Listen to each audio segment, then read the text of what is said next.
This off. Thank you everyone for being here today. My name's Sally Hopley. I'm the coordinator of sustainable practices for Metropolitan Community College. So thank you all for being here today. Our talk today is on composting and zero waste. We have Brent Crampton with us. Brent works with a company called Hillside Solutions here in the Omaha area. Hillside Solutions is a hauler.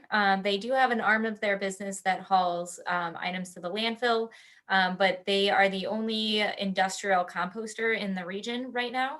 And they also do hauling for mixed recycling as well. So Brent's going to walk us through composting zero waste, what it is, why it's important, and how you can work on some of those activities at home. So without any further ado, Brent, thank you so much for being here today. And I will go ahead and pass this off to you.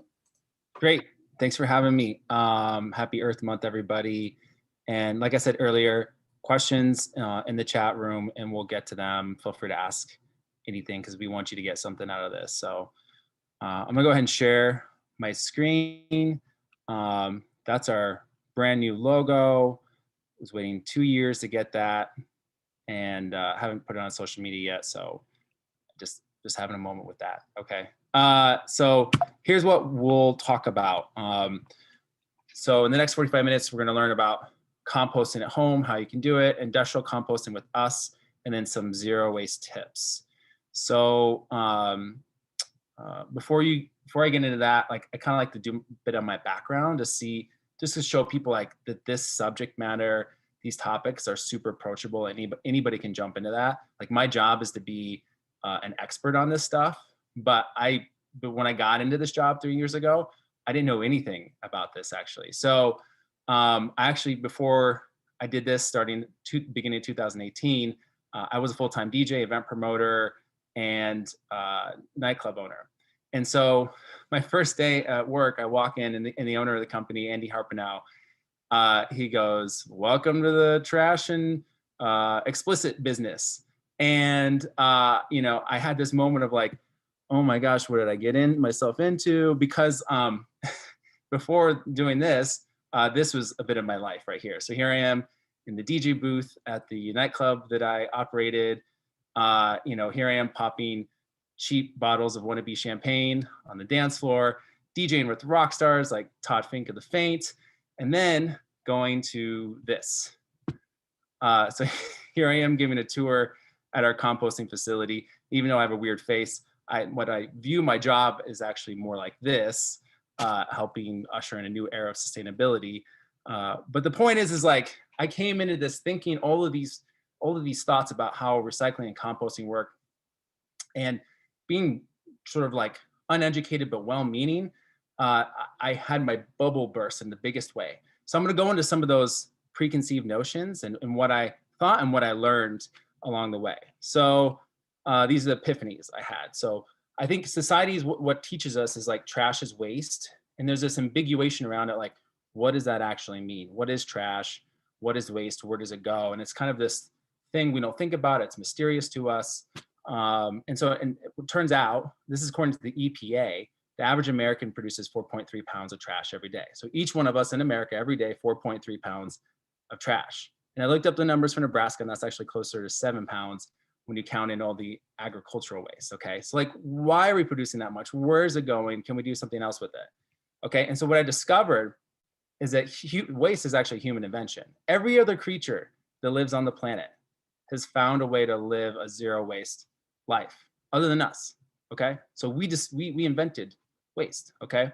So it's a fallacy. It's not actually waste, it's a resource. Nature has figured that out, and they figured out a way to incorporate waste as a resource, okay? And that's our job now in sort of the chapter of humanity we're in now. So another thing that I thought was that food safely turns to dirt in a landfill. And I found this is a very commonly shared view, okay? So what I discovered, well, we need to talk about landfills, okay? So this is how landfills work.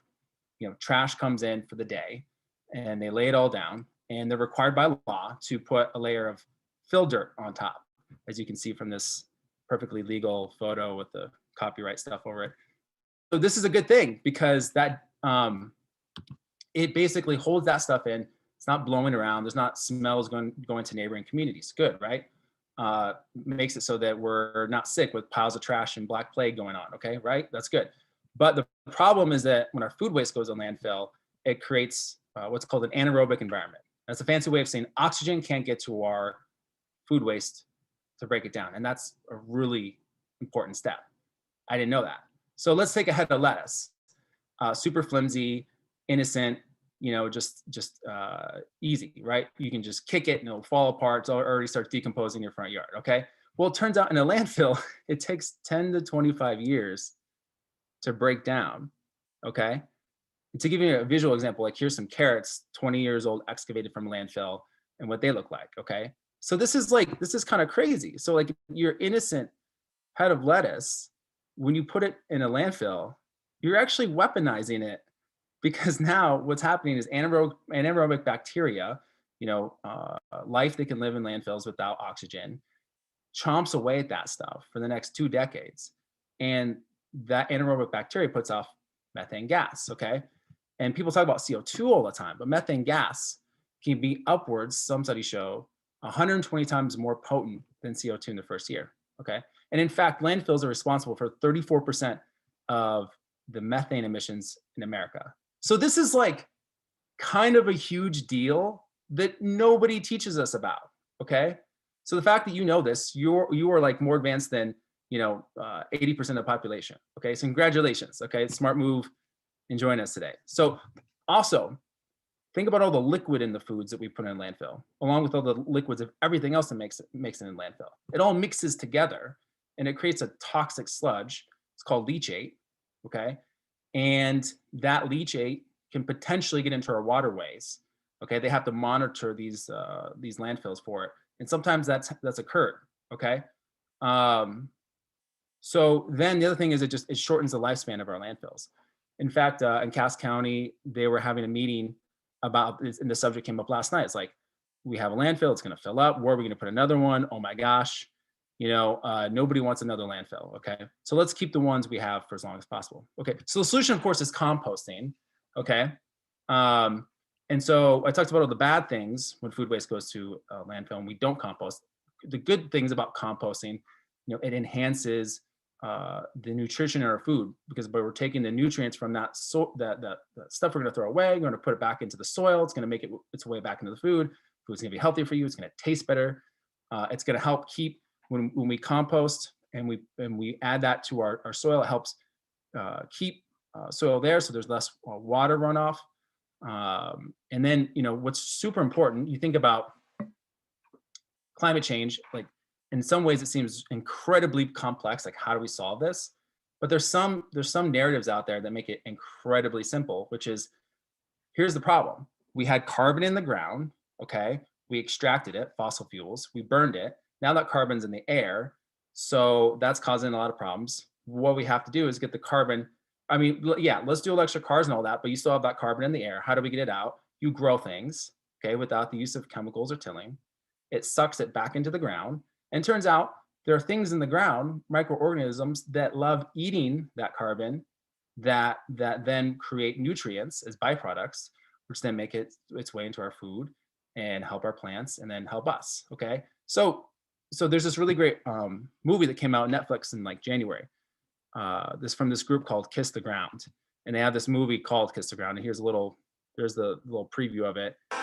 Fossil fuels should be mandatory are by no watching for means anybody. the only thing that is causing climate change. When we damage soils, carbon goes back to the atmosphere. But when we destroy soil, it releases carbon dioxide.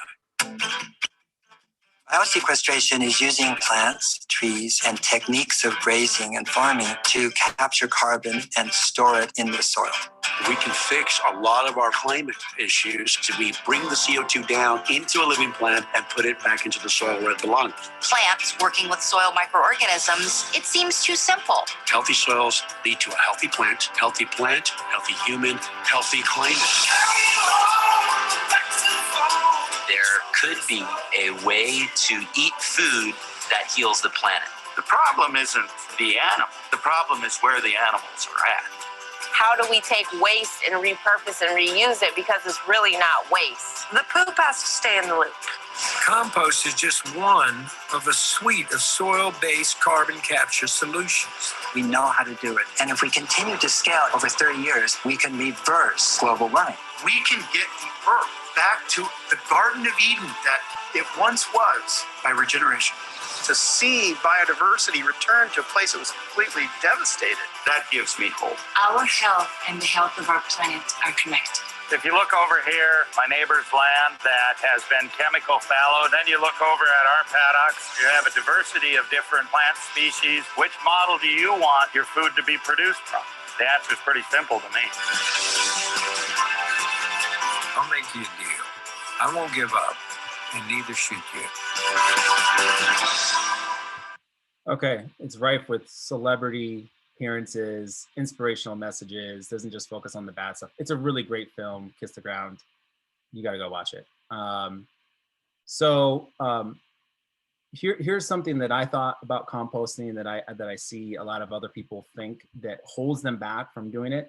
And that's they think it's smelly, it's gonna attract vermin, you know, there's gonna be a bunch of bugs, it's like they're gonna get in trouble with their neighbors, like let's not do it, okay? And what I found out in practice is that they're wrong. That's not actually what happens if you do it the right way. So we're going to talk about composting at home. And this is like, in some ways, an oversimplified, like 6-step process. And I've oversimplified it because in people's minds, they create all these barriers as to why they can't compost at home. And what I find is that a lot of it is just noise. That just start now, today.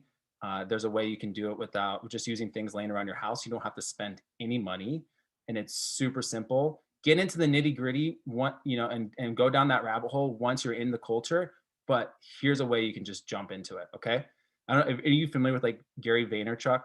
You know, he's just like, just do it. You know, just start now. Like that's kind of like what this is about. Okay, so step 1. Okay. For composting, what I want you to focus on is just fruits, veggies, and yard waste. Those are the big 3.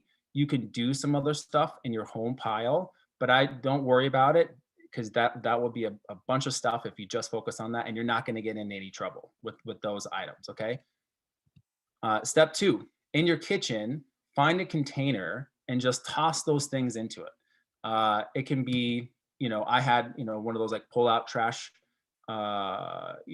drawers, and I had 2 slots, and they both used to be for landfill. Well, I just turned one into for composting. Okay. And you don't necessarily need a liner. So don't feel like you have to go out and buy compostable liners, which is like, they're 3 times more expensive than plastic liners, just, because you can wash it out. Okay. So step 3 is, in order to compost at home, you are going to need like a backyard space. Okay. So if you live in an apartment, there's vermicomposting with worms you can look into. And I'll also give you another alternative. You can compost with us. So yeah, you do need a backyard. Okay. So what you would do is just find a spot that you don't use that has, light, sun hits it, not too far. Your hose can hit it, and just dump it on the ground. Okay. You don't need a fancy turner that's going to cost money. And it, quite frankly, I don't think has enough room to compost, the amount that you're going to want. Just throw it on the ground. Okay. And then this is where a lot of people get it wrong. Okay. So super important. So, but also super simple. Once every 1/4 of food waste that you throw in your fruits and veggies scraps, okay, that's going to be that's nitrogens. Okay. You're going to need about 3/4 of yard waste. That's your carbons. And if you get that nice nitrogen to carbon ratio, you get a good pH balance, and then you don't have bugs, you don't have smells, and your neighbor won't even know what's going on. It could be 3 feet away from their yard. It's like, there's no issue. So here's a picture of our composting area in our backyard. And, my neighbor was throwing away these wood pallets, and I just pulled up, put them in my back trunk, and, if you can see, I use zip ties to hold them together. So it's super DIY, super simple. And I like this because it has air pockets on the side. which is good, but it also holds it in, kind of gives it a sense of place. You don't have to do this, but this is nice, okay? Step 5, how often do you tend to that? It totally depends on you. You can be a lazy composter like me, where I mixed that stuff up a couple times a year.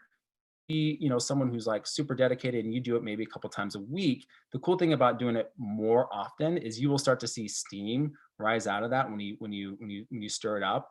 And you want to do that because it breaks up the anaerobic pockets, the pockets where there isn't oxygen. It helps move that stuff around so air is getting to it, and it decomposes faster. And then, if you're having if there's a dry spell, it hasn't rained in a while, it's always a good idea if like you're watering your yard, just throw a little bit of water on that too, because the microorganisms that will be there, love a wet environment. Okay, but you can't really mess this part up. It just depends how fast you want the end product of compost. Okay, and then step 6, how do you know when it's done? When it smells like dirt. Okay, so take a sample, put it in a container, put it inside for the day, afternoon, come back and take a sniff. And if it just smells like earth, it's done. If it smells a little foul, then just do it some more. Okay. And, with the setup that I have here, I kind of have like little micro sections, like on the far right is the fresh stuff. And then when I turn it, kind of goes in the middle. And when I turn it again, it goes to the far left. And so the far left, is like sort of the more done area. And the far right is the more fresh area. So that's kind of a way to do that. I used to actually have, sorry, go ahead. Brent, we'll do most of the questions at the end, but this one was just about this section here. When you were talking about adding yard waste, does that include green grass clippings, or is it just more of kind of like old leaves and things like that? Old leaves are better because that's going to be like the carbons that you need. The like fresh green grass, I think is more on the nitrogen side of things. What I would suggest is when you're mowing your lawn, just mow that grass into the lawn, because it's food for your lawn. It's like composting just right there on the lawn. So it saves you a step. And it's actually great for your lawn. I know sometimes maybe if it gets too tall, then you do that and it's kind of a mess. Some people don't like that. And yeah, go ahead and throw it in there. That's not a problem. I would say like if you put chemicals on your lawn, maybe consider don't using chemicals, but then maybe just don't put your grass into your compost pile as well. That answer that question? Yes, thank you. Yeah, so for this, I started off really ambitiously where I used wood pallets to create 3 separate sections, marking them off with wood in between. And, my wife was kind of like, that's a bit much. It's taking up a lot of space. So this is kind of the smaller version of that. So anyways, okay. So we talked about fruits, veggies, and yard waste. You can compost in your backyard safely, no issues. So what about your meat, dairy, and other compostables like, non-recyclable papers, or the restaurants that are flooding our waste streams with certified compostable servicewares instead of, the styrofoams and things like that they used to give us. So what about that? So if you were to compost, let's say, some leftover meat in your compost pile at home, that would introduce dangerous pathogens into it. And it's very likely that your piles aren't going to get warm enough to kill off the bad bacteria in there. So you could potentially put that into your garden, which you wouldn't want. Okay. But so here's a solution. We can do that for you. Okay.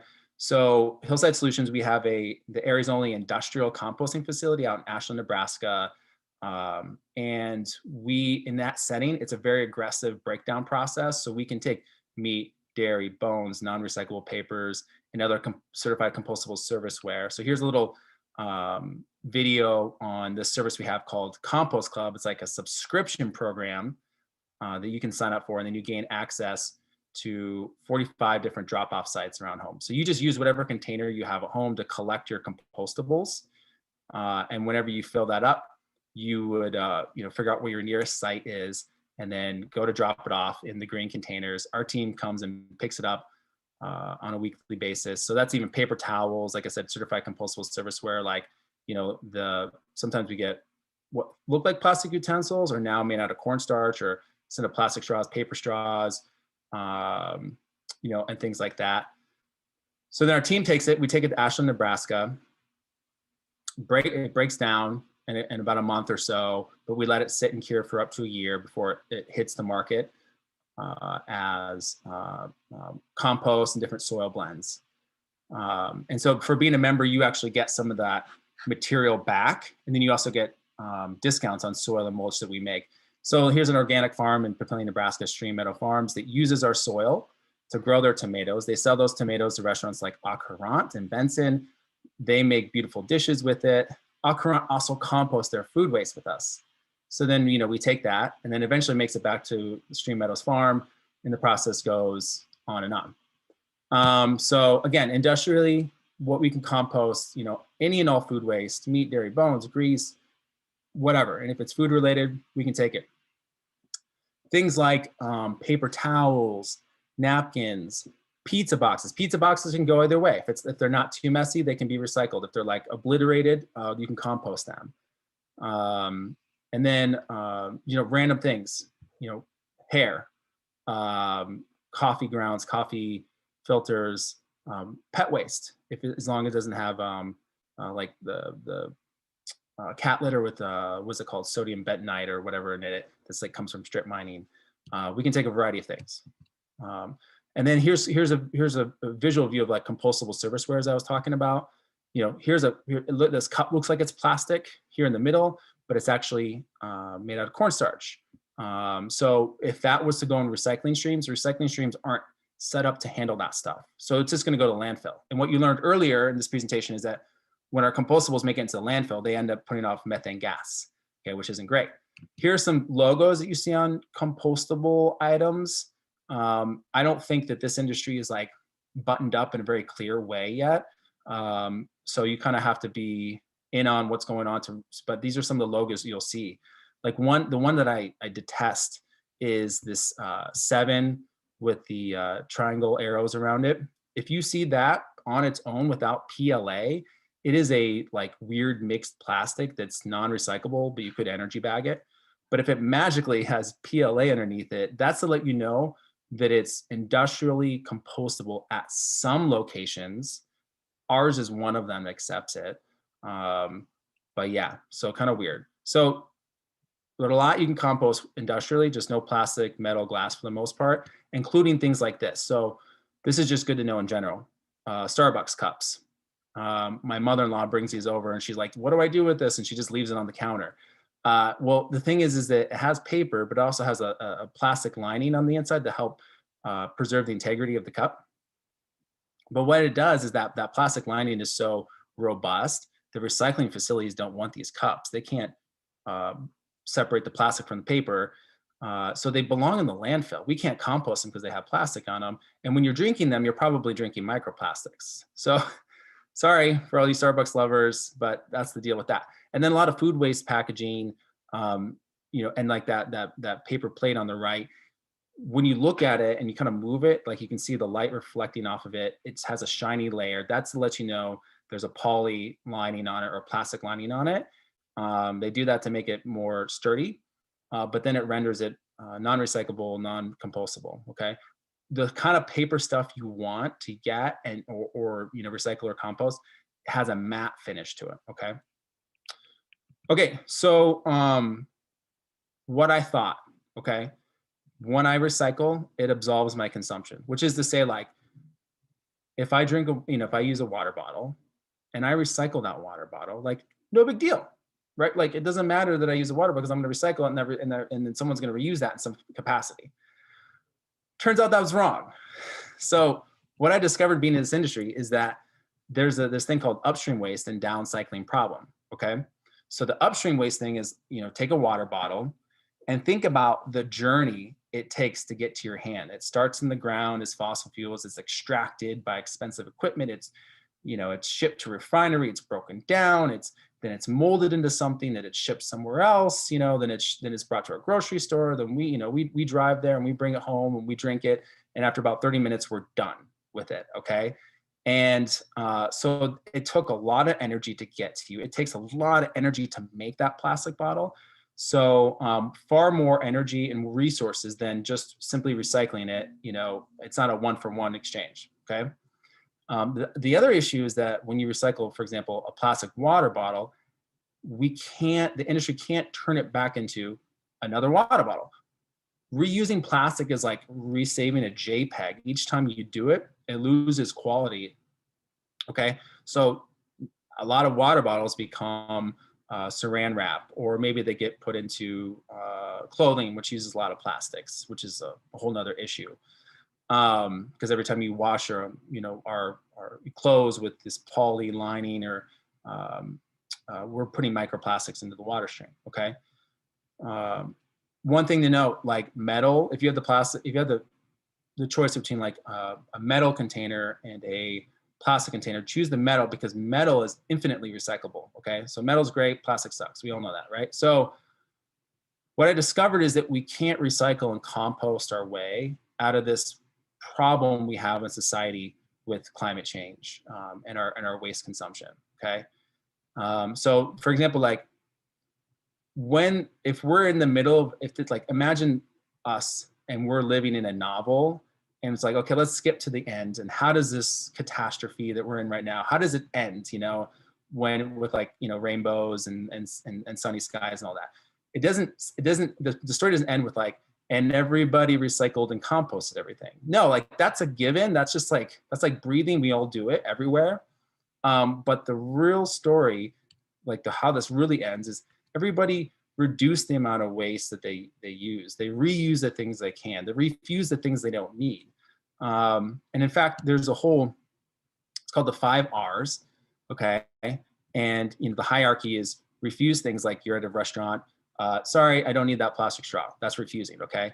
Reducing, your plastic tote, your totes you bring to the grocery store instead of using the plastic bags. Reusing, like your glass jars. Keeping those around and storing things in them. Then comes recycling, then comes rot, which could be like landfilling or composting, right? So we focus on recycling, so much that we forget about like all the other first steps. And then, composting becomes this like, oh, I'm going to recycle now, compost. And I'm so advanced that I'm composting, but it's like, we're just scratching the surface. In the next 5 years, the conversation is going to turn to zero waste practices, which I'm just now realizing. Sally asked me, like, did you put this in the presentation, like explaining what zero waste is? And I'm like, oop, I didn't put that. So I'm going to tell you what zero waste is. Okay. So zero waste is essentially the first thing you need to know about going zero waste. And this is I believe we're moving into an era where zero waste is going to be a term we hear more often. It's going to be, corporations and countries are going to be making these like pledges to get closer to zero waste. Okay, so get ready for that. But the first thing you need to know about zero waste is it's not actually zero. Okay, zero. So basically, imagine all the waste your household produces. Okay, and if 90% or more is reduced, reused, refused, recycled, composted, then you're in that zero waste territory. So another way of saying that is like 10% or less of what you consume and can go to landfill, and you can still be in that zero waste category. Okay, because there's like things that are inevitable. Like I have a 8-month-old and we have diapers. We tried reusable diapers, man. We have disposable diapers now, and so you can't, what are you gonna do with that, right? That's a landfill item. So sometimes you have to landfill things, but most things don't have to be landfilled. Okay, and so I'm assuming if you're here, you've probably heard some of the cliche, commonly shared things like, oh, get totes for the grocery store and save your glass jars and all that. I don't want to go into that kind of stuff because I'm assuming we all know those types of things. But I have an 8-month-old. So like a lot of last year, along with the pandemic, was like me being up in the middle of the night and like trying to get this kid to sleep. And so I just I took on this hobby of like going on our company's Instagram page and like following all these Instagram influencers that are like in the zero waste world and just like reposting their content. And so if you go to our Instagram page,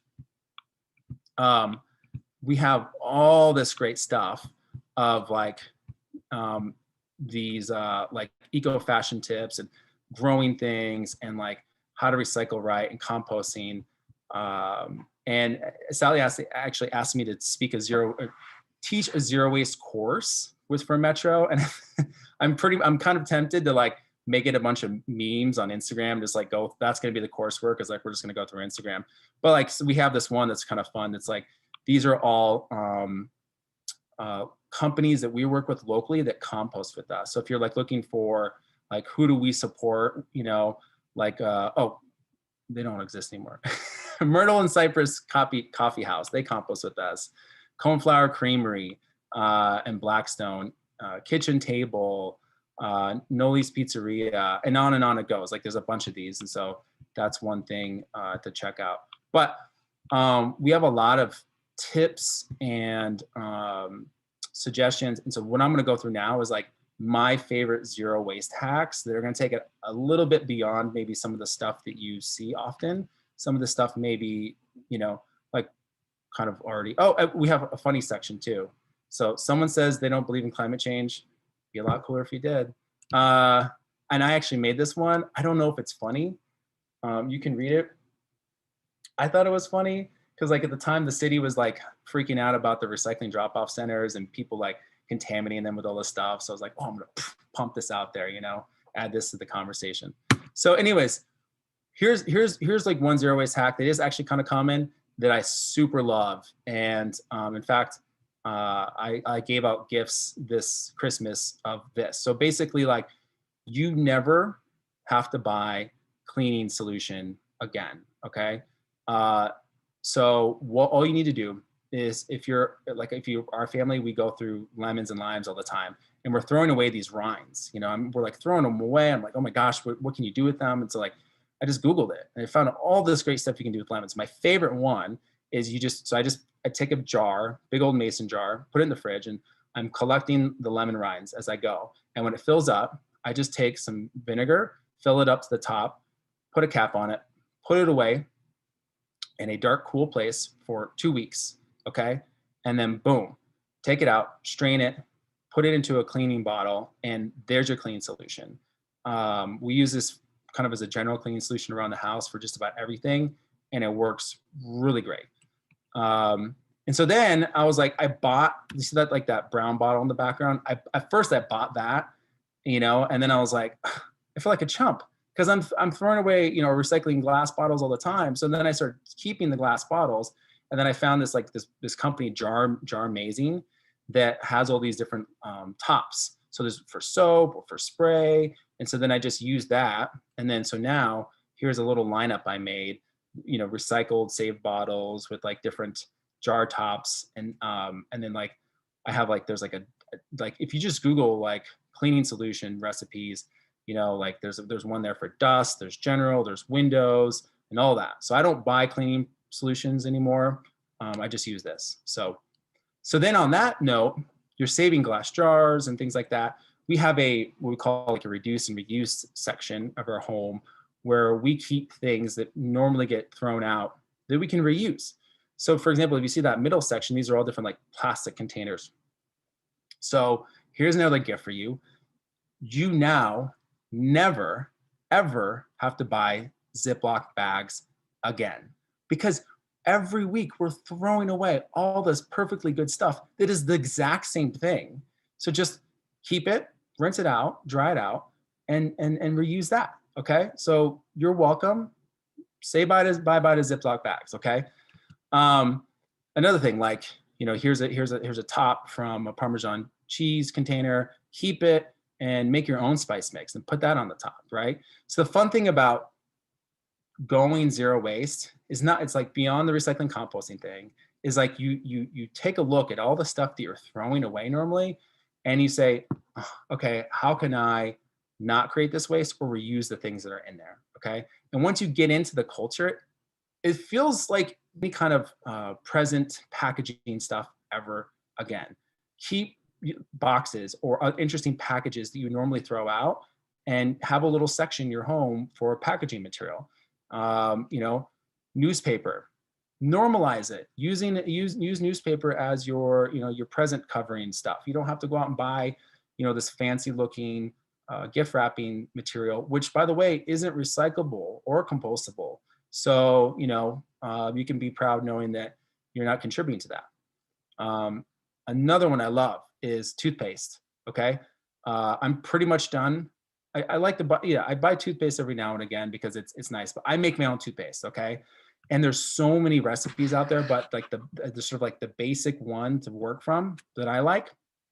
And again, I made a bunch of toothpaste. I gave that out along with that vinegar cleaner over the holidays. So 2 tablespoons of coconut oil, 1 tablespoon of baking soda, 7 to 10 drops of like peppermint essential oil, like that right there. Put it in a jar, and then you can use it. But then you can, there's all these things you can like add a little bit of sea salt, xylitol if you want a little bit of sweetness, which does help the brushing portion of it. And I've asked my dentist, I'm like, what's the deal with like toothpaste? What's the best one to use? And he was like, you just brush your teeth. It doesn't matter. You can just use like your brush and water. Like it's just brush your teeth. So like, don't think you have to like, oh, well, I got to have this thing and the anti-plaque. And it's like, no, but I do sort of cycle like normal toothpaste in every once in a while. It just feels great. But anyways, there you go. There's that. Another one, we have a bucket, an eat me first bucket in the fridge, because it's like, think how much, produce we throw out. And it's like, oh my gosh, it's horrible. So to bring attention to it, like that's a little hack right there. And then apparently you can like things that you like, okay, I chopped this lettuce off. I'm gonna compost it or throw it away. There's all these things you can keep and regrow. And just so you can take the end of this lettuce core, put it in water, and it starts growing back. And you can eat that. You can do this with all kinds of things. So like here's pineapples, for example. Okay, sweet potato. I took a sweet potato and with my 5-year-old, I was like, okay, we're gonna do an experiment. Take this sweet potato, put it in a jar with water, and let's check on it in like 3 weeks. And it's sprouting up like this, and it's gonna go crazy. Like they want to those sprouts, they want to like jump up on things and get all viney, and it's kind of fun. And it just lives in that jar. Just switch out the water every couple of weeks. Like it's that easy. You can do this with, like I said, green onions, celery, a bunch of different stuff. Okay, so that's my presentation. We're gonna go with some questions here, but just so you know, Brent at Hillside Solutions.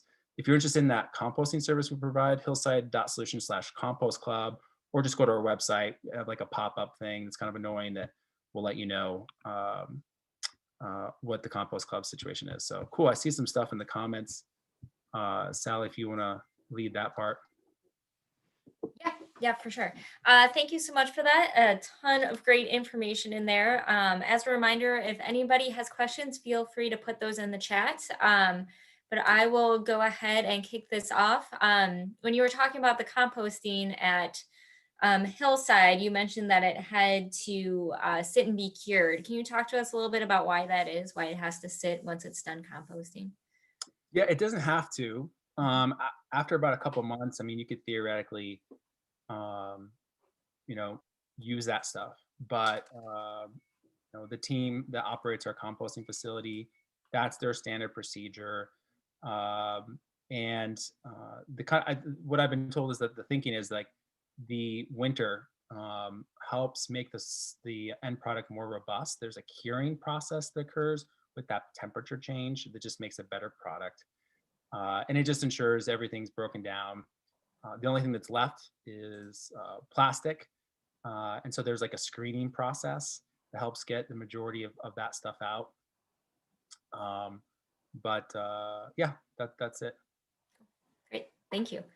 And what's the most common contaminant you guys see at the compost facility? So yeah, I would just like plastic and glass. But mostly just plastic. Bags, people bagging up their materials and putting that in their yard waste bin or their things like that. And then things that people think are compostable that aren't, like I talked about, like those paper plates, or cups that have that poly lining on them. Yeah, so hopefully as our society changes and adapts to climate change, one of the things we're going to see is just more plastic bans, and because we would love to see that. We would love to get all that out of there, but right now it's just a reality of something we have to deal with. Oh, Amanda's in here. Thanks for joining, Amanda. She says, I'm a proud subscriber of Compost Club. She was one of the first too. She was like that first 6 months. She signed on. So glad you're here, Amanda. Great, thanks. Well, I'm not seeing a ton of questions coming into the chat. So one thing I always like to ask at the end, and feel free, we have probably another good 15, 20 minutes here if you have any questions. But for the folks who are on the call today, if there's one thing you would like them to leave with today, what would it be?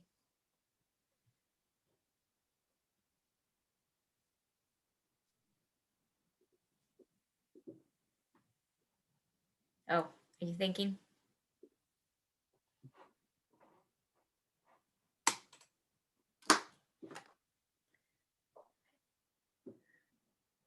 Oh, sorry, Brent. Did I mute myself here?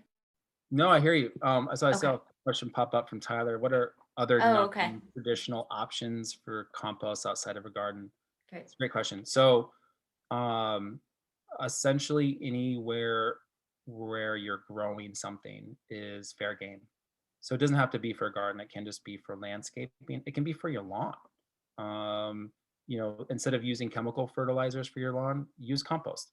So I took a wheelbarrow, filled it with compost, and my 5-year-old, we put it out in the middle of the yard, and I was like, you see this? I want you to take it and just grab it by the handful and just throw it everywhere. And because the idea was just to spread it around the yard. And so we had a blast, and then a lot of it wound up on each other. But that's what we use for fertilizer for our lawn. Indoor plants, not a lot, but some to provide it some nutrient. Oh, another Instagram slide I didn't include is like banana peel. Put it in a jar with water, let it sit for a couple of days, and gets a lot of nitrogen in there, and then you can pour that water onto your plants. Like that's a natural fertilizer as well. You can use. And sorry, I can keep an eye on the chat for you if you want. I see some other things coming in.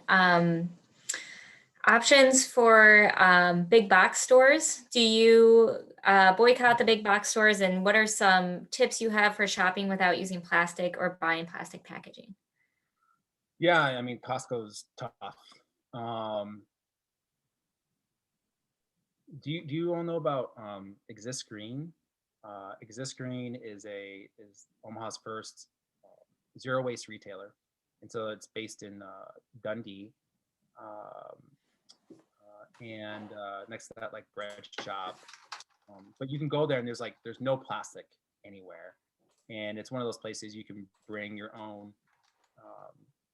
Well, you can't bring anything from home necessarily. They fall out of sanitary practices, but you can like buy a bag and then reuse it and like bring it back, and they'll take it and wash it, and you bring in another one. I think maybe they sanitize things there, like if you bring your own jars.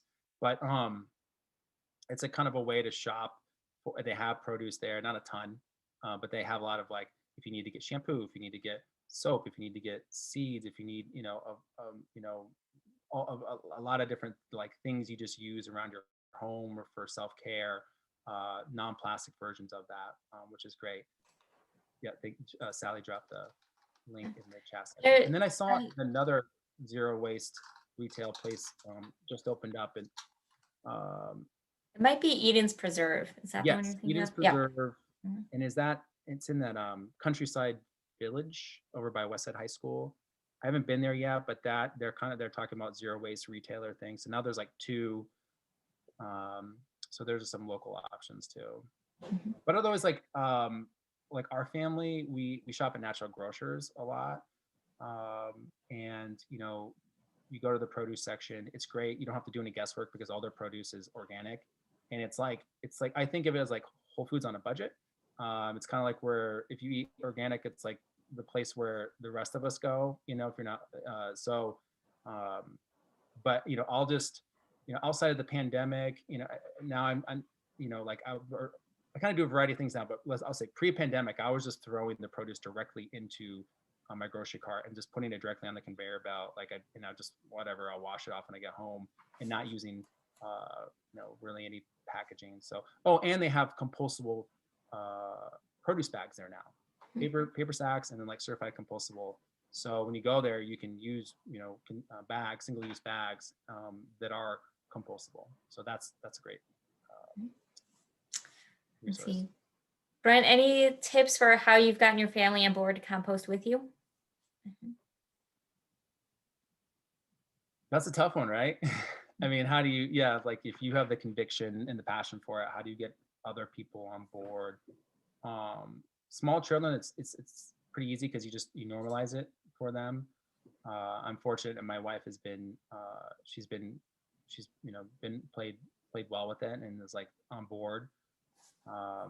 But I just think, trying to set up the infrastructure, so like in our kitchen area, we have 5 different places where you can put materials, so it's like you have your landfill, you have your recycling, you have your composting, you have glass recycling, you have energy bag. And so you label it, you try to, if you got to put up, signs for each, try to make it super simple, and just through repetition and endurance, like keeping it going. And eventually, like if they just like totally like, I don't care, fine, when in doubt, throw it out, like just landfill it. Like I said, I don't want you contaminating my composting with things that aren't compostable. But hopefully they'll sort of migrate over time. Anyone else have suggestions for that? To like how to bring their family? Have you brought your family members on? Because that, like, I did not give a sufficient answer there, but I'm lucky. I haven't had to go through that so much. I've found that it's helpful when you do, you look at your system, right? Just like at a commercial, make it as easy as possible. So just looking at how you throw things out, where it's convenient, having bins, signage, I agree. But Amanda, it looks like you might have a suggestion. You can feel free to unmute there. Yeah. Perfect. It's taken a while. So I asked that question, but it was funny because I did the simple thing. I put the compost bin right next to it. And it's all you gotta do. Like if the trash is right there, all you gotta do is put it in there. Like, it's just too inconvenient. I don't feel like scraping the plate, or I don't feel like, just throw it all away, whatever. And so after a while, they started getting annoyed because I was going in the trash and taking the food out. And they're like, quit doing that. That's so nasty. And I'm just like, just put it in the bin. It's right next to it. Yeah. So actually after time, they got annoyed by me doing it. And so then they started putting it in the compost bin. Right. So, but I know there has to be an easier way. I don't know, but that's how I eventually got them to do it after a year or so. There you go. That's great. Brent, I see one bigger question there in the chat too. So looking at a little bit bigger picture, what are your thoughts on how we change the mainstream to reduce plastic and to move away from plastic? So I have 2 thoughts on that. So one is like, in my role at the company, like I have to go out and essentially like sell our products and our processes to businesses and corporations. And there's a lot of times I found myself sitting at a table with a bunch of old white people who, I would have never been there had it not been for their customers or their employees speaking up and saying, we want something, we want recycling, we want composting, and then be like, okay, let's reach out to this company, figure out what this thing's all about. So, even though you may not be in like a leadership position at your company, or, like it's still like, if you're just nagging about it and you're getting other people to nag about it, maybe you're forming a green team to collectively organizationally nag about it, like that does make a difference. And I've seen that many times. So the same goes with like your purchasing power. Like messaging Costco, you feel like one person and millions of people. But like, guess what? Like there's a lot of other people messaging them too, saying, hey, I want you to change your packaging procedures and things like that. So just, and or voting with your dollar and, going to some place like Natural Grocers, which makes it easy not to use plastic. Because oftentimes, I didn't include this earlier, like if you go to produce section, like you have the plastic packaged stuff, and then you also have the same stuff, like next door that's like not packaged, and you just, you take the not packaged stuff. And so enough of that, then corporations start changing their practices. The other thing is a political solution, which is to I spend so much of my time trying to disentangle like the confusing mess of recycling symbols and what's recyclable and what's compostable and what's not. And a lot of those issues would be solved if a federal solution came down and just said, here's the standard way that we're going to label our bins, the colors that we're going to use, the signage that we're going to use, and also coordinating with industries that pump out waste into our society and saying, hey, you kind of need to conform to some standards. Like instead of having 10,000 different versions of plastic, let's have 50. And so that way the recycling facilities around the country can say, okay, we can adapt to those 50 and we know how to capture them and sell them and reuse them, as opposed to every year there's hundreds of new types of materials coming out, and these recycling facilities then have to figure out what do we do with that stuff. And fortunately there is conversations happening in Congress, about legislations, laws that can get passed to kind of organize this. So I would support those and try to give that traction. A third thing is on a local level, there's sometimes you see movements for anti-plastic things, give attention, energy, dollars to that. A couple years ago, there was a nice anti-plastic movement that got shot down, but eventually, that's going to change. So, pay attention and go with that. So those are the three things I would say.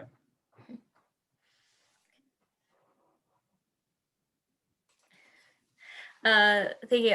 Brent, from your point of view, where do you see composting going within the next few years? Are you thinking that there might be more state and federal involvement? Yeah. So going back to that federal thing, I think there's going to be some laws and mandates passed where, we're going to see composting more. Like the Federal Reserve Bank here in Omaha, they're going to start composting this week. I have no idea. We're being subcontracted through another company. So I don't know their story, but I'm like, that's weird. What's going on with that? So I think there's going to be more things like that. But we know the city of Omaha, is sort of signed themselves away to taking kind of a regressive model with how it handles residential waste for the next 10 to 20 years. So I'm not too optimistic about that, but I do think that, that residential composting program, we have Compost Club, we're looking to kind of keep building and scaling that. We have 45 different drop-offs around the city of Omaha now, but we're gonna, we want to double that, we want to triple that, and and have one in every neighborhood. And so that's kind of a way around the city's lack of response. I think further down the road, we'd love to take it curbside where we're coming to people's homes and picking up directly. What needs to happen is basically, we all need to start composting at home if we have the capacity. The places we work and go to school, and our places of faith, they need to incorporate the infrastructure for composting and normalize that, and then figure out just ways overall just to reduce, because again, it's not just about how much we can recycle and compost, but it's just reducing all together. Well, we have a few minutes left here, but if there's one thing or one action you'd like folks to take away from today, what would that be? What's the number one that they should carry home with them? Don't create any barriers in your mind. Go and compost this week. Start composting this weekend. Make it a little family project. If you have a backyard, just do it. If you need it, so we're recording this, so we're gonna put it online. Also on our website, we have a blog section. There's a couple blog posts on how to start, basically summarizing the composting method. Just do it. You don't need to spend any money. There's no excuses. And so that's just, there you go. I would say focus on that. Okay, Great. Well, thank you everyone for attending today. Like Brent mentioned, this recording will be posted. Our sustainability website here at MCC is in a little bit of a remodel right now. So I believe in a few weeks we'll be able to get this up online. And you can find that website. It's just mccneb.edu/sustainability. And we'll have a little square there around waste and recycling. We'll have a link to this recording there as well. But thank you so much. Yes. Yeah. Well, you should also mention that your school system is now jumping into composting. That is true. Yes. So MCC has recently started a composting effort for our culinary building and our horticulture building, which is fantastic because out of the entire college, they're probably one of the biggest sources of compostable. It's called compostable waste, but it's really compostable material, I would say, as well. So that is a new initiative for us. I think it's been a little bit less than a month and things seem to be going well. So we're excited about that new diversion effort. Yeah, and tell your school administrators you want a Compost Club drop-off site. Yeah. Yes. Okay. Thank you, Brent. Are there any compost drop-offs in Dundee? We've got a couple. Yeah, Exist Green. Perfect. Okay, I'm not seeing anything else come in. I'll go ahead and officially wrap this up now. Thank you again, Brent, and thank you all for attending. Like I said, we'll work on getting this online for. One more thing, we're going to be, all right. Thanks, folks. Good. Enjoy the rest All of your right, day. thank you, everyone.